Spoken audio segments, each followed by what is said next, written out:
Good morning, good afternoon, good evening, wherever you are. Welcome to our session today, which is about Ask the FIDIC Board, the Q&A session. We've never done it before. It's an opportunity for us to be more open and more engaging in our industry. Is it taking advantage of the COVID-19? Possibly, yes. Is it one about the technologies now available that we can communicate to the wider? Possibly, yes. So we want to, for the first time, open the board of FIDIC to the rest of the world. I understand quite a number of people are joining us from different parts of the world, and I'd like to welcome you all.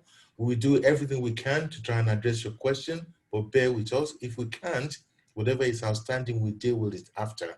So today I'm going to start with my usual form by introducing the president and then go on to give you a corporate review of the activity that we do.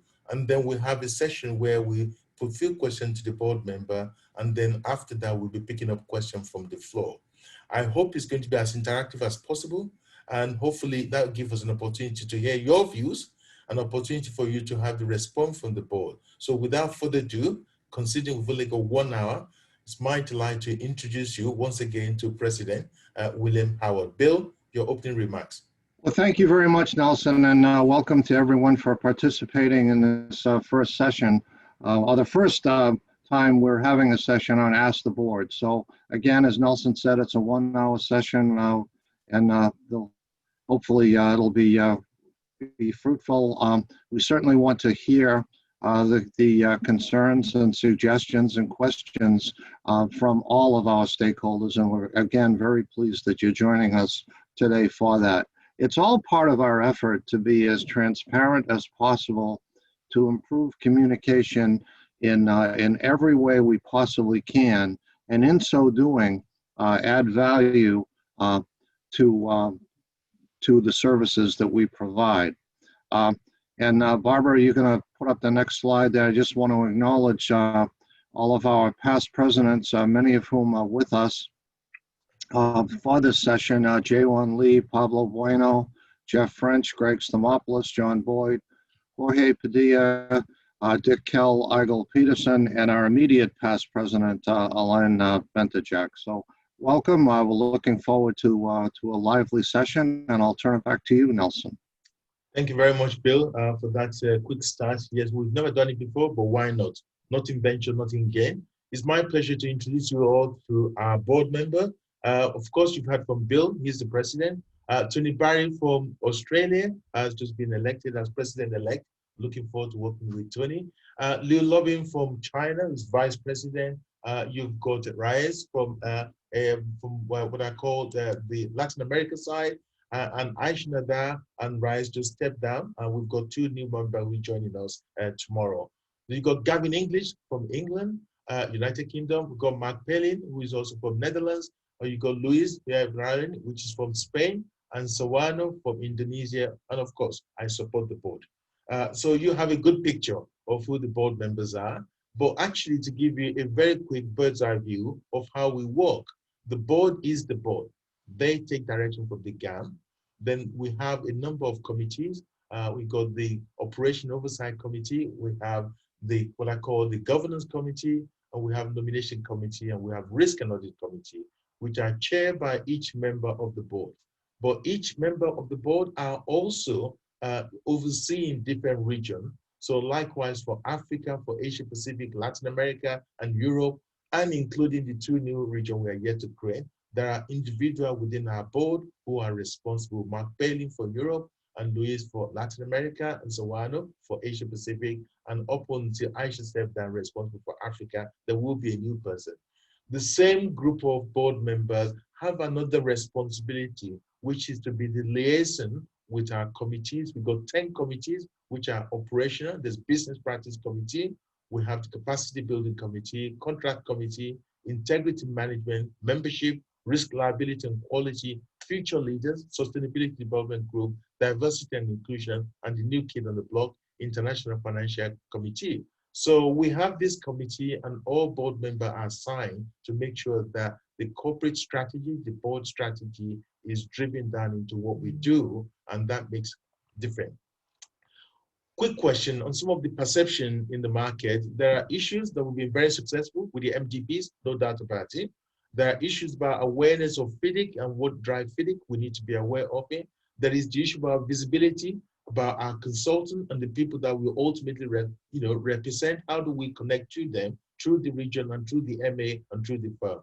There is the issue about history and future. Where are we coming from? Where are we going? Then we have the issue about openness. That's the reason why today we are open all the board to all our industry and stakeholders so they have open dialogue. Then there's the issue about development of what is happening in FIDIC. Yes, I came 2 years ago and we're making some changes. We're not there yet, but we still got a long way to go. Next slide. So there are other things that's being written. What are the big market drivers? Digital transformation, skill, contracting, bribery and corruption, or lack of it, or too many of it. We need to deal with that.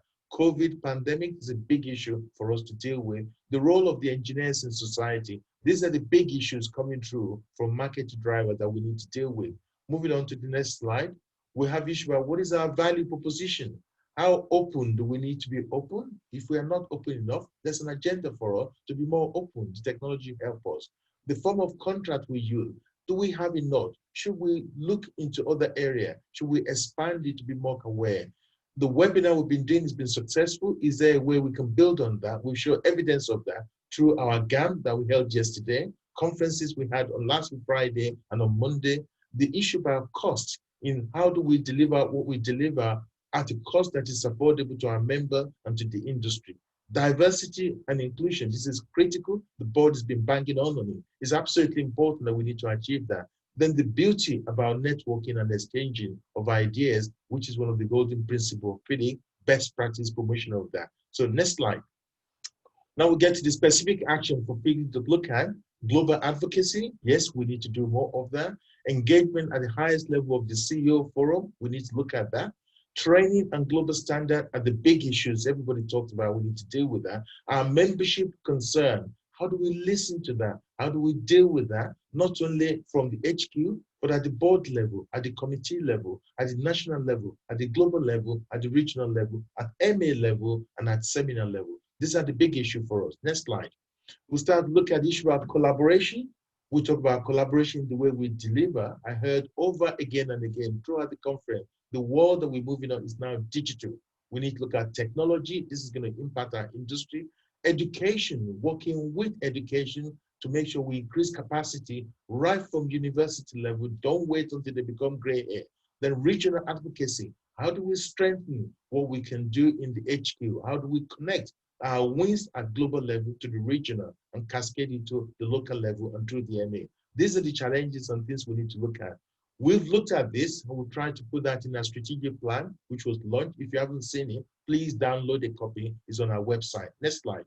You then start to look at issue by annual report. We've put our annual report out, which gives us an indication of what we've done for the whole of the year. And I thank all my staff and all the board for their contribution to make the year a very challenging but rewarding one. Next slide. So we are at a point where you could ask the question, what have we done so far? Against the COVID pandemic, against all the odds, we've done our usual directors and secretaries meeting, virtual. We've done board meeting, virtual. We've had the general GAM meeting, virtual. We've had the president meeting, virtual. We have future leaders meeting, virtual. We're now looking today what is happening in the region, and we're privileged up until a few minutes ago to have that issue. We're now open the board out to ask questions from the audience. We are making progress, but we're not there yet. So at this point in time, what are the key points that we need to consider? So next slide, I put it across. There is the COVID. How is the board coping with it? There's the technology. Are we moving fast enough? There's training, there's capacity building. The GAM, how did it go? Do we achieve what we set out to achieve? Can we improve on it? Online conferences is the way for the future.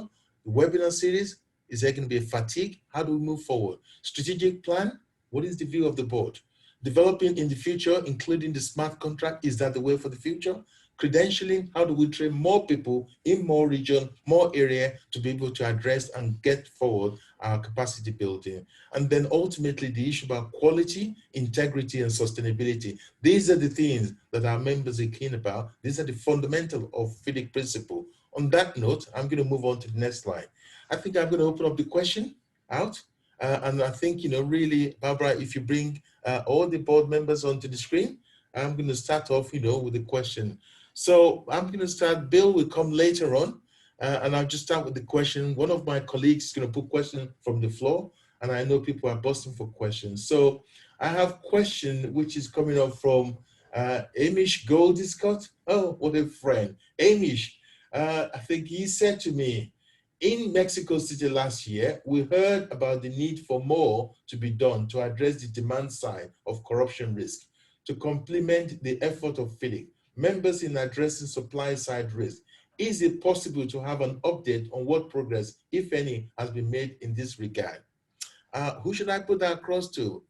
Tony, how do you fancy addressing the issue about combating the demand side of corruption? Tony?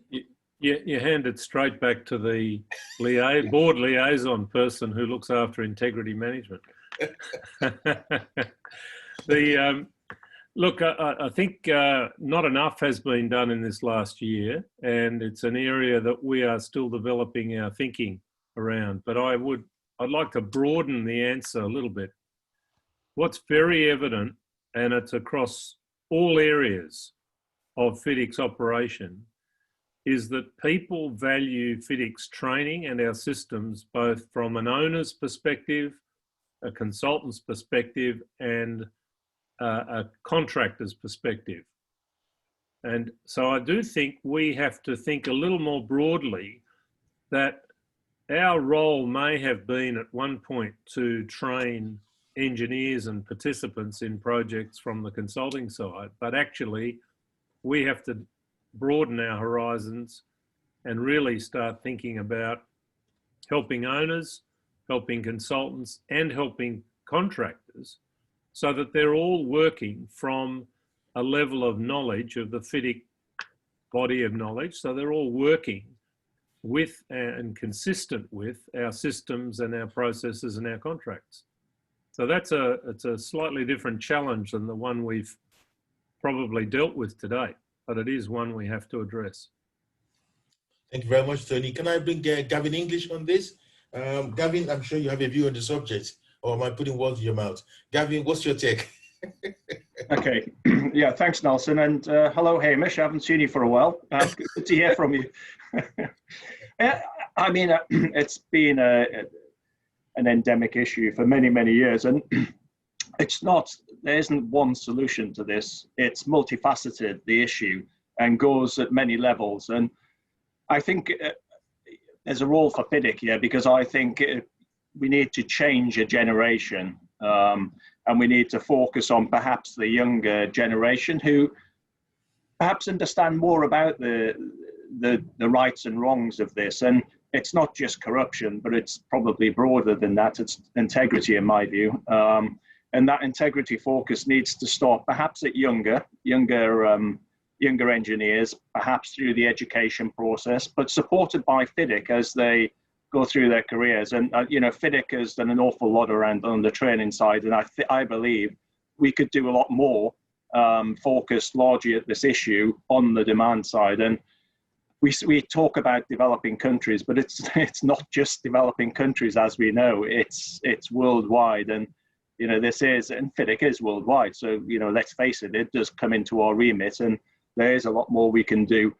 I know Hamish raised a lot of these issues last year in Mexico, and they were well received by the Future Leaders Group and embraced and wanting to change it, and we have to build on that. So Hamish, I totally agree. There's an awful lot more to do. I would say it's a multifaceted problem. It's not just one layer.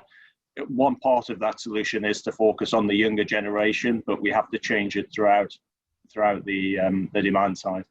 Okay, thanks very much, Gavin. I think I'm also quite happy to report to those who are listening that, following the conversation in Mexico last year, the FIDIC board have agreed to sign up a collaboration agreement with Costi, which I suspect Amy is representing, which is we need to have a collective approach to combating corruption. It's not just purely on the supply side, because that's where the emphasis tends to be. It should be equal on the demand side. And I think with all the conversation we're having with the bank, the MDBs who are signing up the FIDIC agreement, that subject is very much topical. So next question I'm going to go across is, how can FIDIC become more well-known in India? I suspect the question is, how can FIDIC be well known? So I know, you're looking at Asia Pacific, what do we need to do to be well-known in India or the rest of Asia Pacific? Okay, that is a good question because as we know, FIDIC become very well known in the world because of the contract in India. We have discussed also about that. And but they should understand that FIDIC as a federation of international organization with recognition around the world should have a goal on social outcome in the future. So on reaching that one, FIDIC now established the FIDIC Credentialing Limited to ensure a sustainable revenue to support the goal. They should understand this one. This is very important. And then in India, I have heard from them before during the ASPAC meeting that they need training. First is the need training. And the second, they ask us about the fruit. So of course, they should understand the fruit. By become the FIDIC member, as I said this morning, government will respect to the association, to the member association, and of course, it will impact the member firms. So FIDIC will use so-called global knowledge to assist them by local wisdom. I believe that will working because FIDIC now have many documents already, FIDIC contracts, integrity, sustainability, development and inclusion and everything. Then now is a time we disseminate to the Indian.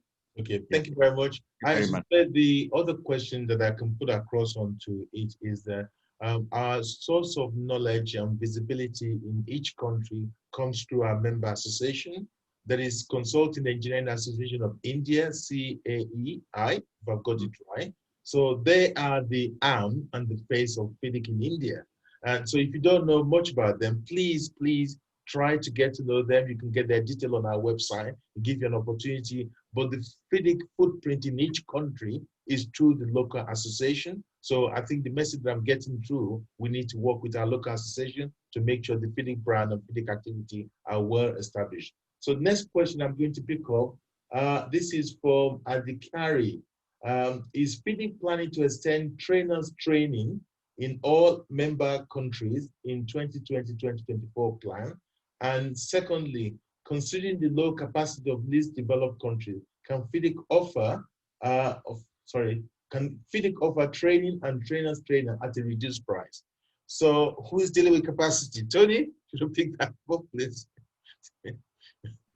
Sorry to blow you. No, that's fine. This is a moderately complex area, and it's not one that's easy to address. And if I could make the point very bluntly that selling training at European prices is not sustainable anywhere in the world other than in Europe and possibly North America. So we have to come up with a mechanism that's going to enable us to train people at the right cost that's suitable for them in their country. Now, the way I see it, it's a mix of two things. One is what we've called white labeling, however you want to call it, various courses online, and making sure that our online offering is very achievable for everybody. So that's one part of the offering. The other part is that we have to move to a point of training enough trainers in country that we can deliver our FIDIC courses with in-country trainers, at least in region trainers to start with, that are working from a similar price point. And that is going to take us a little while, but we must go there.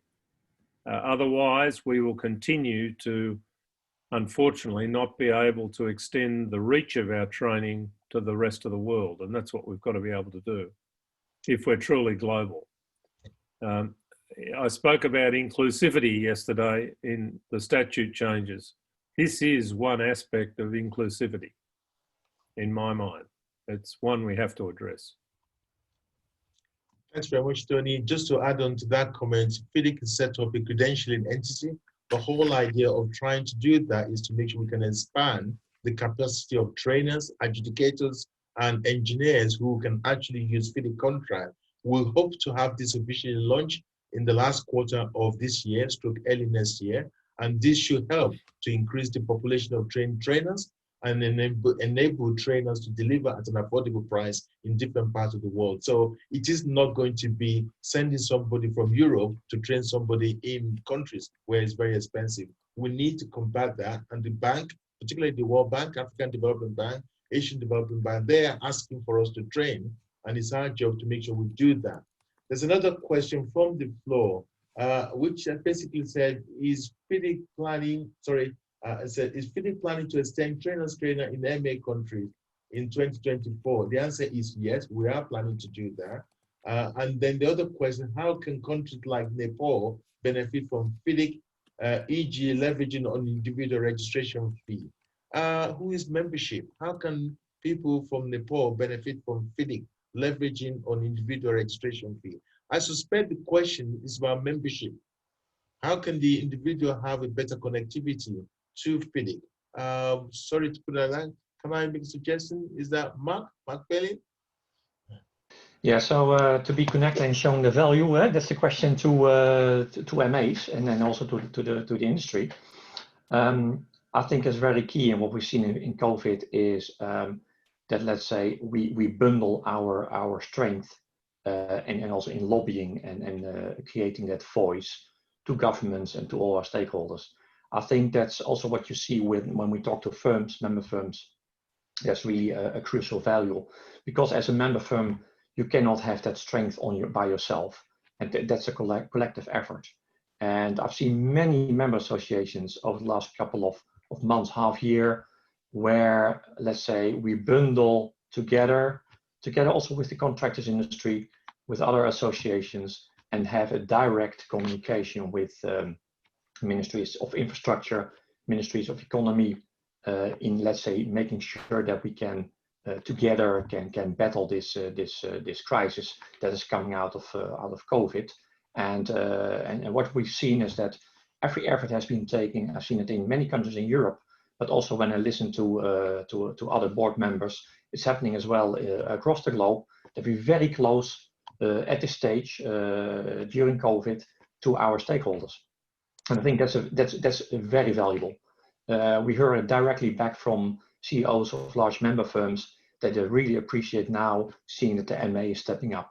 And I think also FIDIC is doing that. So I think that's for me, that's a very important benefit.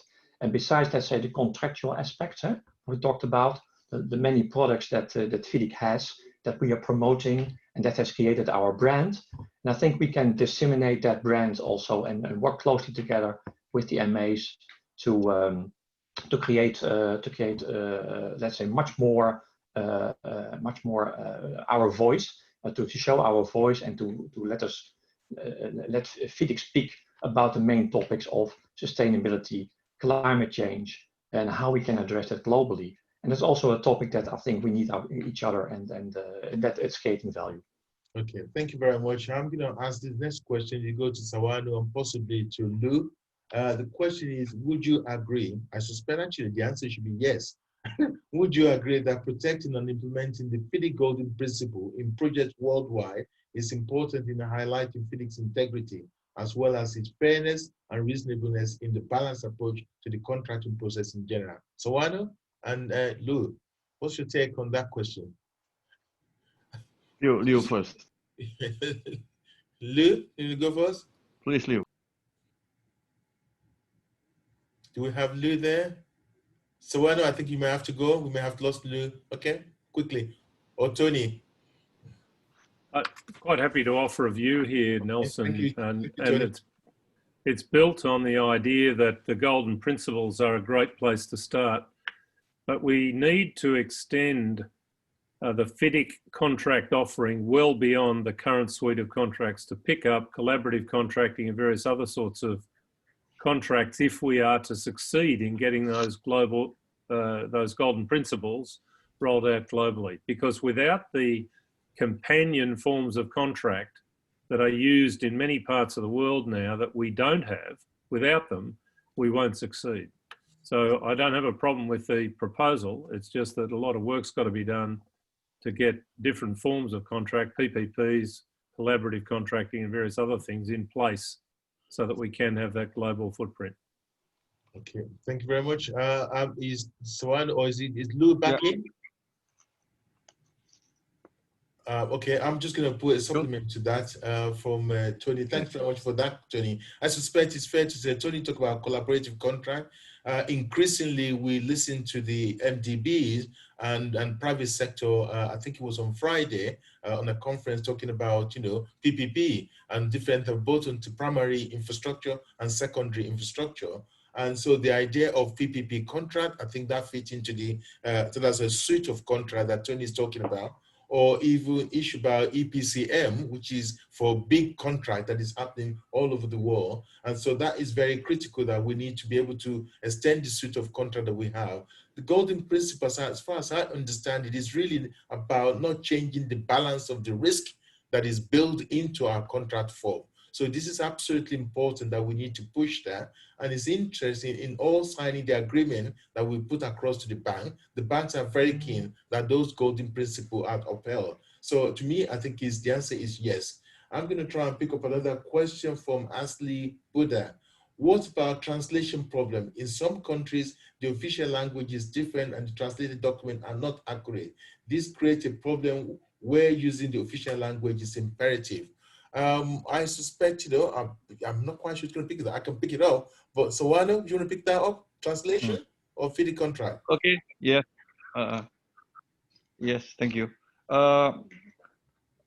For working on translation, it needs a very special knowledge. Yeah, they should understand how to translate because many wording is different to use. Yeah, for example, we have discussed in Vietnam before. Vietnam language is different. One word may mean many things. So it is FIDIC will assist, of course, because you should also, after somebody make a translation, they should be checked by expert. That is what we need. Yeah, because we didn't want that people make a translation as what he wished, and finally the FIDIC names become broken. Yes, thank you, Nelson. Thank you very much. I mean, just to bring everybody up to speed, the 1999 suite of contract was translated into 27 different languages. So that 1999 document are still very much in use, and we have them in 27 different languages, including all the major languages around the world. If you are interested in different languages, please approach FIDIC HQ. We'll do the best to support you. The 2017 document, which has now been endorsed fully by 6 multilateral development banks, have now been translated into Spanish. We are now in progress in translating into Portuguese, and it's been translated into other languages like Romanian language, Georgian language, and we are going through the 5 core languages which the board has approved in Chinese, and I think by January next year, we should have the suite of 2017 in fully in Chinese, and there will be other language coming through in Arabic, in French, and in Spanish, and in Portuguese. Those are the 5 languages. So please bear with us in terms of the translated version. The other point that comes through are other FIDIC document, which we have available. But going back to the FIDIC contract document, because of what Sawan said, which is it's always difficult to get good translation, we have to be careful that we do not translate too quickly and wrongly and have wrong interpretation. We always qualify every document that FIDIC puts out, FIDIC contract, the English version take precedent. If you are in doubt, the English version take precedent. So thank you very much for that question. The next question is, what is the strategy with regard to expansion into Africa, especially Southern Africa, where very few trainers are available compared to the number of FIDIC contract users? Sorry, who's going to pick that up? Tony? Sorry, Tony, to put you on the hotspot. I can answer, but I think you.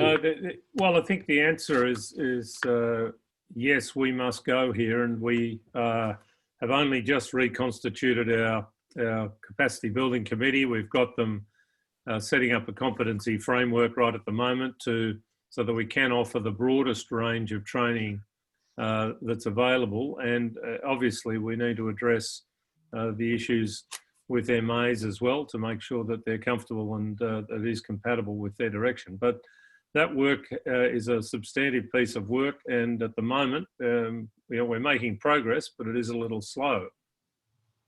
Part of, though, what Nelson's mentioned earlier, the thinking is around the credentialing and building all of these components to understand what goes into achieving the various credentials, and making sure that FIDIC has an offering or can recommend an offering which will meet the requirements of that particular credential. So, look, there's a big piece of work here. We are on track to do it. It is part of 2024 strategy, and you'll have to bear with us a little bit. We're just getting our act together, as they say.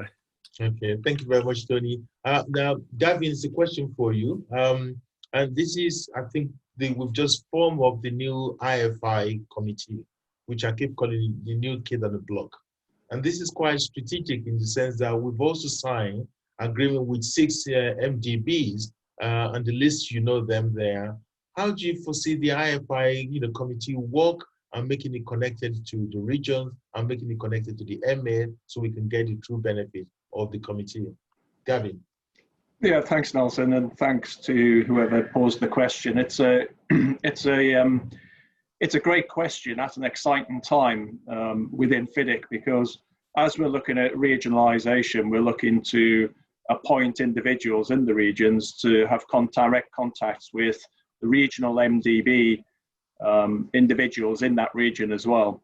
So the collective approach is going to be much broader than it has been in the past, where it's largely been a group of FIDIC board directors, executive directors, visiting the MDBs, but this is now going to be pushed out to the regions, and the regions there can then push it down to the individual organisations, taking direct issues from them to the regional reps, and then through to the head office of the MDBs as well going forward. So I think it's really quite exciting. There's great potential here.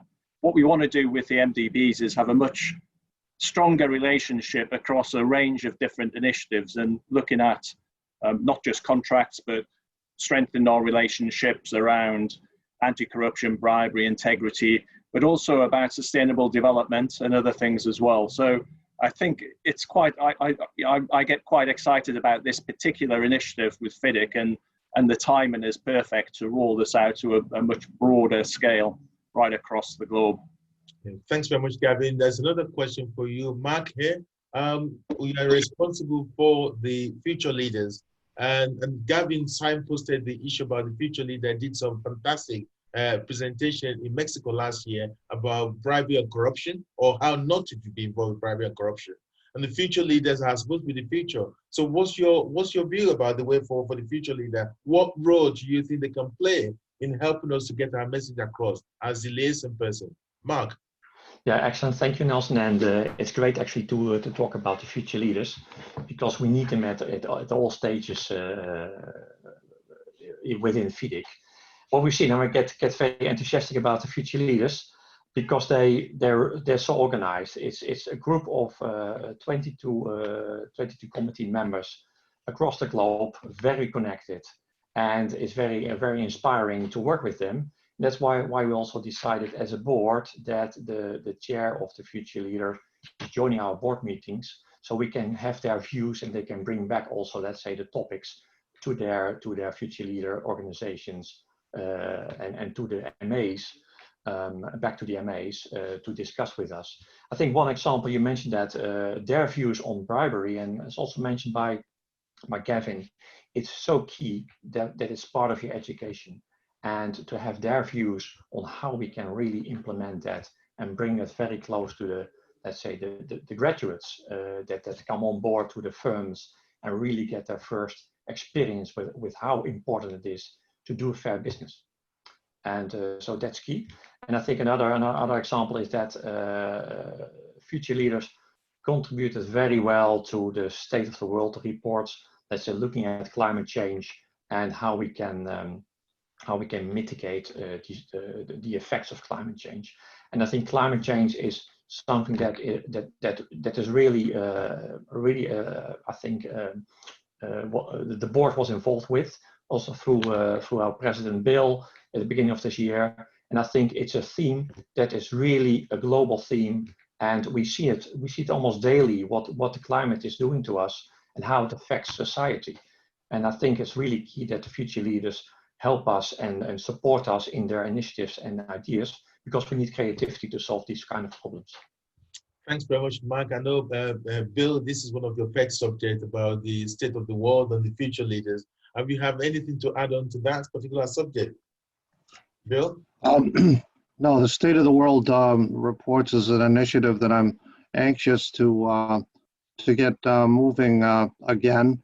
We've been really tied up in the first 12 months of my presidency with many things, due to the pandemic and a lot of things we want to achieve. However, now that the board meetings are just about over for September, we want to start to produce state-of-the-world documents that are in social media in a variety of ways to indicate really to the world major problems that we need to address. And I summarize them in terms of the underinvestment in infrastructure, the need to focus again on sustainability and climate change. These needs were all there before the pandemic. If anything, they've got a little bit more challenging. And it's part of, if we are going to be the organization who is the voice of the engineering community, we need to explain in layman's terms what is going on in those major areas and maybe some others. And equally as important, that engineers, professional engineers, are the people that can most effectively address them. If we don't do that in the right way, then there'll be a lot of noise in the world about folks that are organizations that probably can. And I don't mean to be argumentative about it, but I think it's an area that professional engineers need to do a lot more. We need to advocate what we can do and how we can help. And we have the forums to do it. The State of the World is another one. Certainly participating in the COP programs, which we've been doing. And I would also advocate that any committee that's working virtually on anything, integrity, membership, etc., they all have an opportunity to advocate the value that FIDIC brings and the services and that engineers can provide. We've historically, as engineers, have not done a really good job at that, but I'd love to see that improve. And that's one of the reasons, as Mark said, we're connecting the future leaders. We're going to inherit a lot of this, but connecting the future leaders with the Sustainable Development Committee, as well as the Secretariat, to try to address that matter. So probably went a little longer, Nelson. But thank you very much, Bill. Thank you very much, Bill Aceba. A question here now to Louis. This is really, how is FIDIC responding to the COVID crisis and serving the industry in the new law? Louis, question for you. Yes. How do you think FIDIC is responding to this COVID crisis? Are we doing enough? Are we responding to the new law?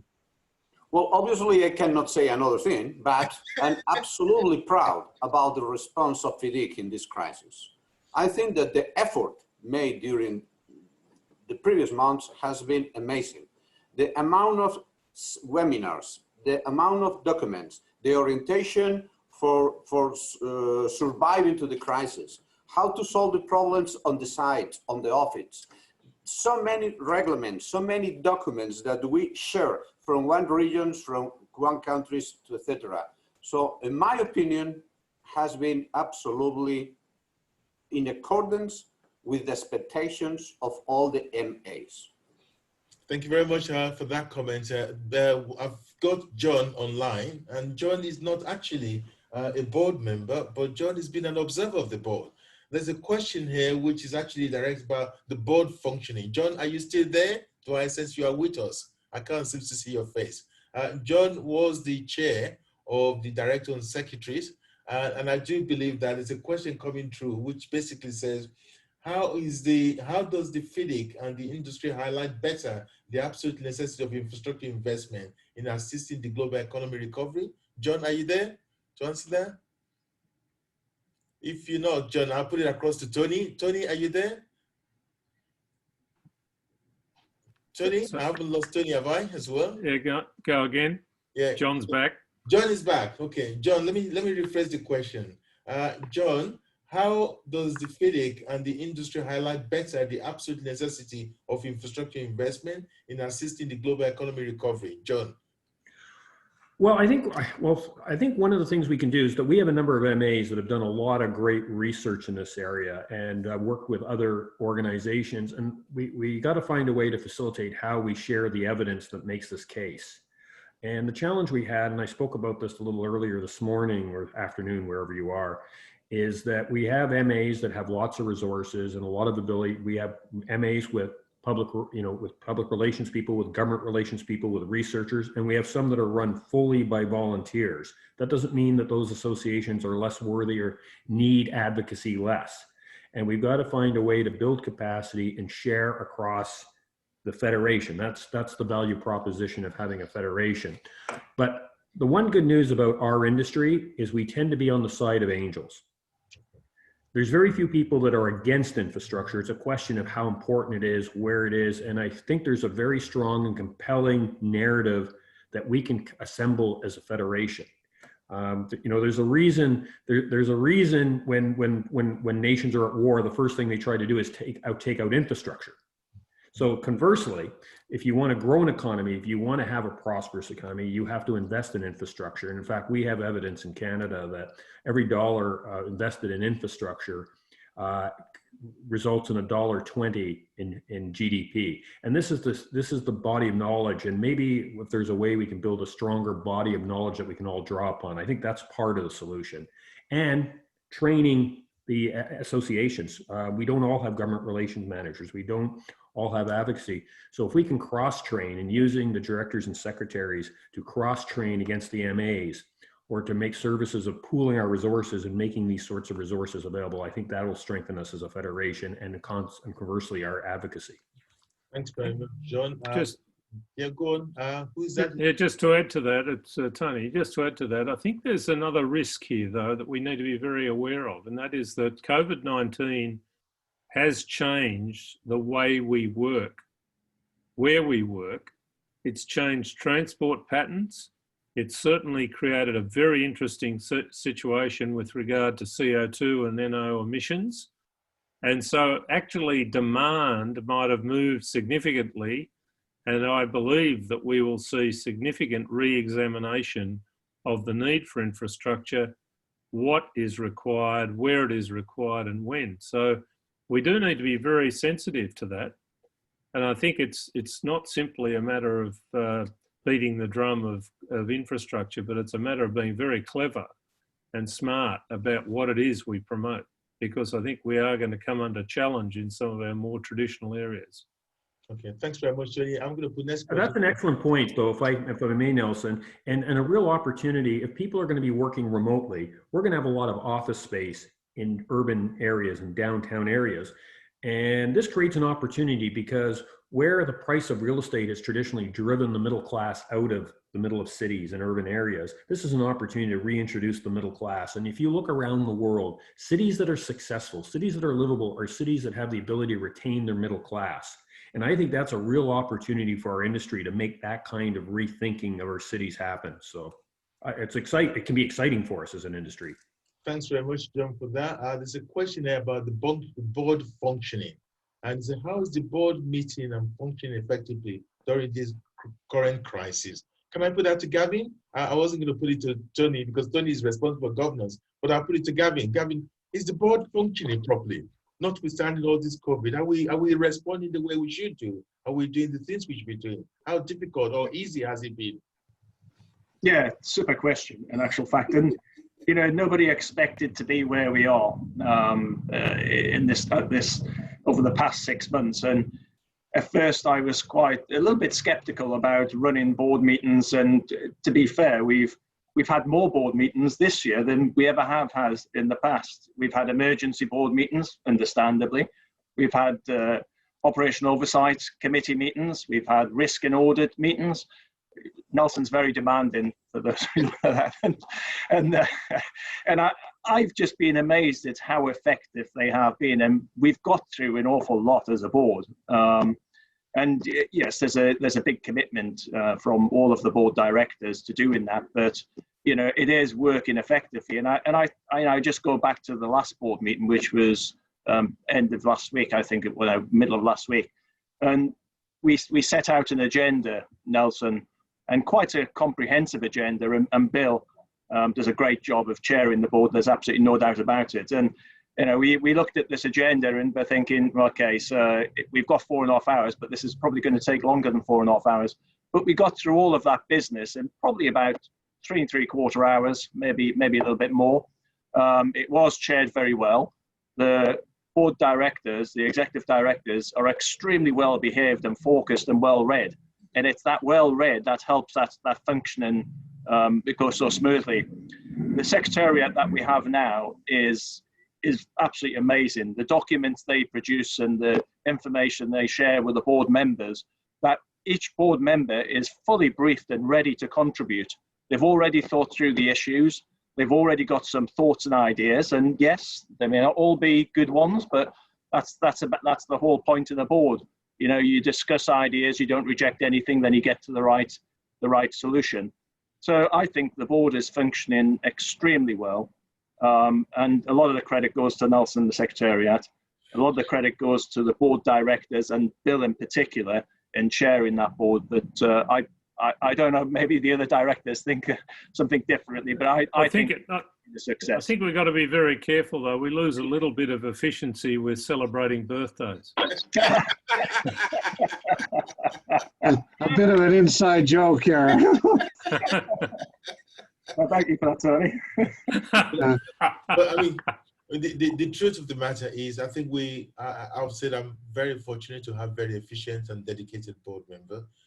You are all going through different situations in different parts of the world. Some of you are in lockdown. You don't have more than 1 hour. I will mention, you know, time to get out, and yet awful time to deal with the issues. Even looking through the GAM and the changes we made through the GAMs, which is absolutely essential to push all those things through during the difficult time. I think it's just absolutely incredible. And I want to say thank you to all of you for bearing, because you asked me to come in for a change, and we are making a change at the time of a great change. To achieve those changes means I have to really work hard to make sure I can balance the activity. So I am extremely grateful. And I do believe that the board committees we put together, which is the governance committee, the operation oversight committee, the nomination committee, and the risk and audit committee, is giving us a focus to act in a way that enables us to be as transparent as possible. And by providing the information available in advance, is help us to achieve that. So thank you very much for doing that. There's a couple of questions coming through. Actually, I have 3 in 1 question, which I want to put across now that I've got Lou back. The first question is to me as Nelson, and the second one is to Tony, and the third one is to Gavin. But the first one, I think Lou and I should share it. And it says, how is the FCC different from chartered engineer or ordinary engineering qualification in each member association? My answer to that, I think the question is to me, is it is different. Your chartered status in your country is your chartered status in your country. That is not undervalued, is not sidelined, and in not any way does the FCC program, you know, rise above that. I am a fellow of the Institute of Civil Engineering in UK. I'm a chartered engineer. Whether I have FCCE or not does not stop me from working in any part of the world that I choose to do. So please, for the avoidance of that, don't let FCC program say this is something that replaces your chartered qualification. In fact, the FCC program said you have to be chartered engineer. You have to know your business. You have to have so many years experience. You have to have knowledge of industry. And guess what? The bit that people don't know about FIDIC is what the FCC teaches you. It teaches you issue about integrity, sustainability, and quality. But more important, it focuses about how to effectively deliver FIDIC contract. And the whole essence of it is about decreasing managing risk during the FIDIC contract. So it does not sideline any professional qualification. If you go to Australia, you have professional engineer. If you go to North America, you have P qualification. If you go to Europe, is Euro qualification. If you go to UK, you have the charter status. So the FCC program is not sidelining or replacing the professional qualification. Lou, do you want to say a few words about that? Please, before I move on to the next question. Yeah, my understanding is similar as you. I think for FCCE, for a professional engineer is the base for FCCE. What we encourage is for those professional engineers or chartered engineers, and then educate with the FIDIC body of knowledge, especially for FIDIC contracts. So this is the philosophy and the logic of the FCCE. Thank you very much. Here, next question is to Tony from the same person. I think it's Japan. Very, very coded question. So this is to Tony. You've just spent time to talk about the regional grouping. The question goes to Tony. How is FIDIC trying to regionalize? Are you going to support financially regional secretariat, which strive to revitalize local activities? Tony, question to you. So the answer is yes, we are going to try and provide some funds for regional secretariats, absolutely. Asia is a slightly interesting kettle of fish because we now have a significant operation in China, and it may well be that those two can double up, I don't know. That's a conversation yet to be had. But there's no doubt if we are successful in regionalising, we will be able to fund secretariat services in country, or in region, I should say. Whether that's partnered up with an MA the answer is hopefully yes. We're not there yet, but that's where we're headed. Okay, thanks very much, Tony. Next question is to Gavin, which is the board is thinking of establishing. Actually, let me rephrase it. The board is not thinking about establishing. The board has decided and has established a credentialing company.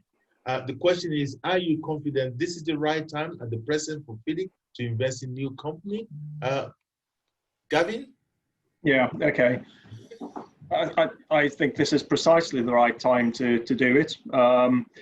You know, there's credentialing has been on the agenda of FIDIC for many years now, and we've been moving it through, and we're at a point where we can launch and have launched. As our member associations are all members of FIDIC and contributing to FIDIC, what we want to do is be able to deliver better services to all the member associations. And part of this is to build up capacity building around the world, which is part of it, but also our ability to be able to enhance and develop the services that we're trying to deliver to the member associations. But the credentialing side of it is ideally the time to do it, because this is the time when we're looking at building that capacity all over the world, adjudicators, trainers, trainer of trainers, and others. And, you know, this is at a time when the world is going to most need it. We're desperately short of it. We've seen that the MDBs are asking for it and others, and we're trying to address that demand. And we have to do it some way, and this is the perfect time to do it. And the relationships that Nelson and FIDIC Board have built up with the MDBs and is a precise time when we have to respond to them, and we can do that through the credentialing. Thank you, Gavin. There's a question here which is to do with FIDIC contract management, particularly Red Bull. I think on the bold side, I think the question is, will FIDIC consider scholarship for training on how to use FIDIC contract document? I'm not quite sure. Mr. Audit and Finance, Gavin, is that something that FIDIC should be doing? Should we provide scholarship for people to train on how to use FIDIC contract? Is that something we should be doing? Gavin? Yeah, sorry, Nelson, I didn't quite catch the first part of that. Could you just repeat the first part? Because the question is, can you make any comment on scholarship for training on FIDIC contract management, particularly the Red Bull? In another word, will FIDIC give scholarship for people to train on how to use the Red Bull? Question to you. Well, that could open the whole can of worms, I think. But you know, I think sponsorship would be great. But I think also sponsorship comes from the member associations and the members of the member associations. There's, you know, FIDIC alone could have it will be a drop in the ocean. I think it's generally trying to build up from the grassroots level and push through. There's a lot to build on there, though, and I think, you know, there's as we've seen the successful virtual training, there's trainer of trainers virtually, and that's a big area that we can develop, and maybe something we can do more through FIDIC and credentialing. And so maybe not quite direct sponsorship, although perhaps we can discuss that as a board. But I mean, clearly there'd be a massive demand if FIDIC was then to become a sponsor of individuals, unless we have some kind of limitation on that. Well, I was going to suggest, you know, Gavin, that maybe we should create a foundation and everybody can pour money into those who are retired in the industry. If we create a foundation and then the foundation can actually sponsor, why not? Why not? Let's look on the high side. I'm always looking at the glass half full. But the other question that comes to is, when will the accreditation program be relaunched for trainers? And the answer, I can give that answer very simple.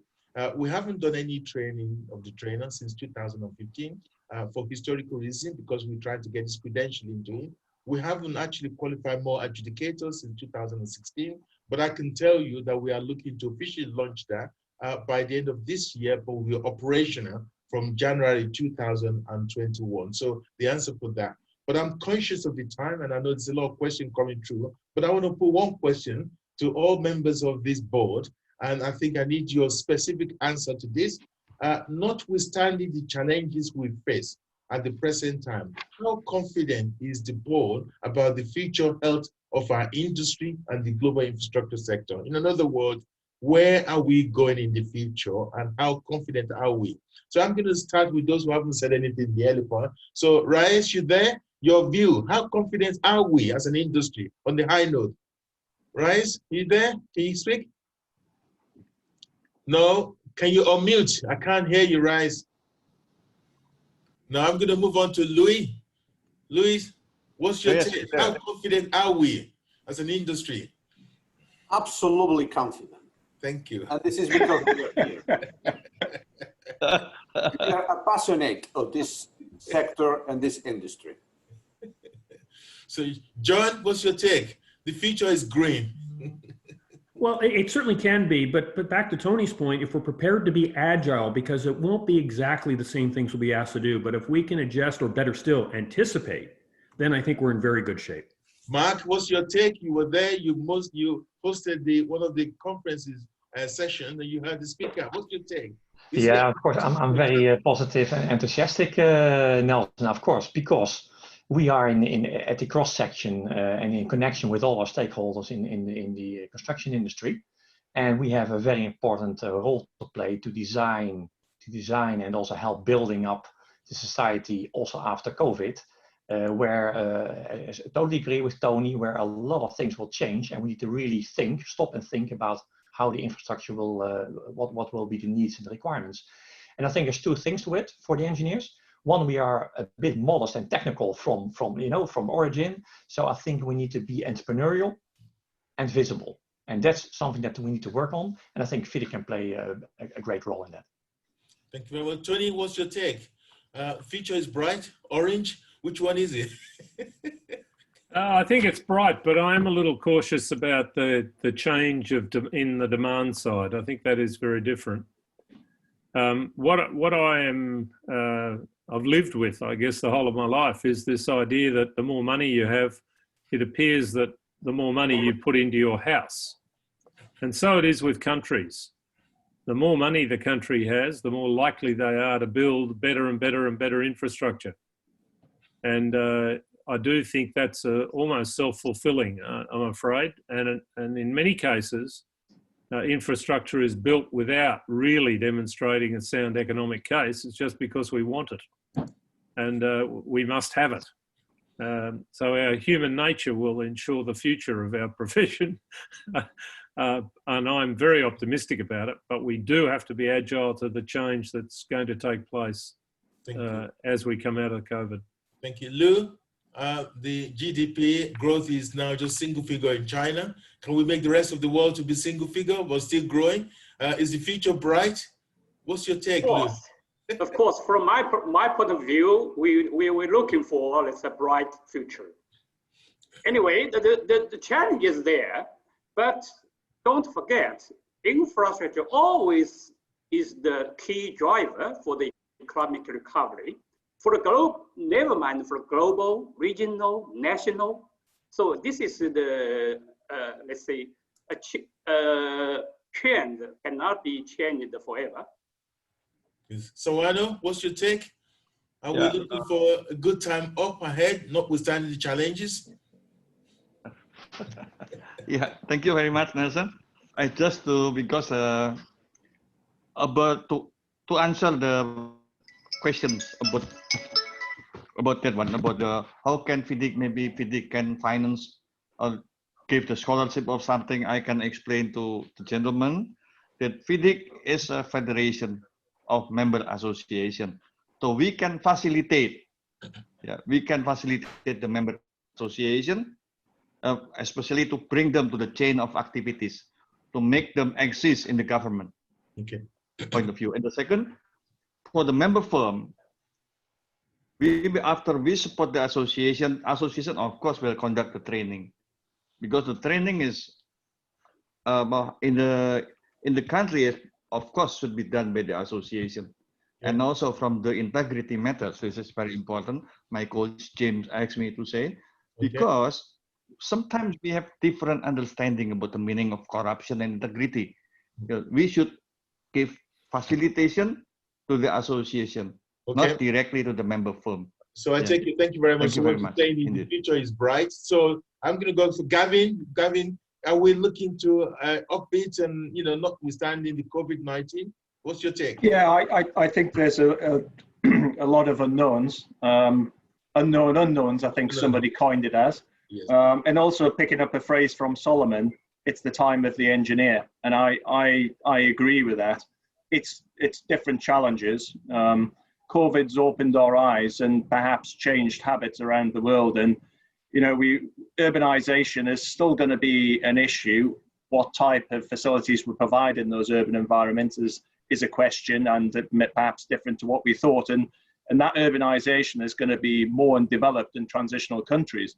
I think in developed countries, we're going to see more ruralization, and we're going to see people running from the cities into the rural locations, which provides a slightly different challenge in itself. And I think John mentioned all of the empty retail space and offices in the cities. And so, but there is a great opportunity for engineers here, where we can be on that pedestal. We have the opportunity. We can work towards resilient infrastructure, net zero, going forward. We have effectively a partial clean start now in the rebuild and going forward. So I'm quite excited about it. I do think it is the time of the engineer, but I think FIDIC, the member associations and the regional associations and the organizations all have to be working to that, and we all have to be focused on that objective. Thank you very much, Gavin. Now, Bill, I'm going to ask you to give your closing statement, and I'll wrap up and we try and finish. We had 1 hour. We've busted our timing, but at least I enjoyed the conversation. Bill, the floor is yours. Thank you, Nelson. And in way of wrapping up, I think I'll address the future being absolutely bright as well. And the last few minutes of that dialogue of the opinions from the board, people reminded me of every year I give a bit of a seminar on water resources challenges to my universities, Northeastern and Cornell. And I get so excited about the challenges that these young engineers will face. I sort of, at one of the classes I mentioned, gee, I wish I was back in a 20-year-old water resources engineer so I could help you all tackle these exciting challenges in the future. And one person in the back of the room raised his hand and he said, "Don't worry, Mr. Howard, we have it all taken care of," which I found really an hysterical comment, but it does tie to how exciting I think the future will be for engineers, particularly in the environment. On a sobering note, we all hear about climate change. We still have almost 1 billion people without access to clean drinking water, and the percentage of untreated waste entering our streams, our rivers and our oceans is huge. It's well above 50%, could be in the order of 60 or 70. That is an absurd situation considering all the technology that we have.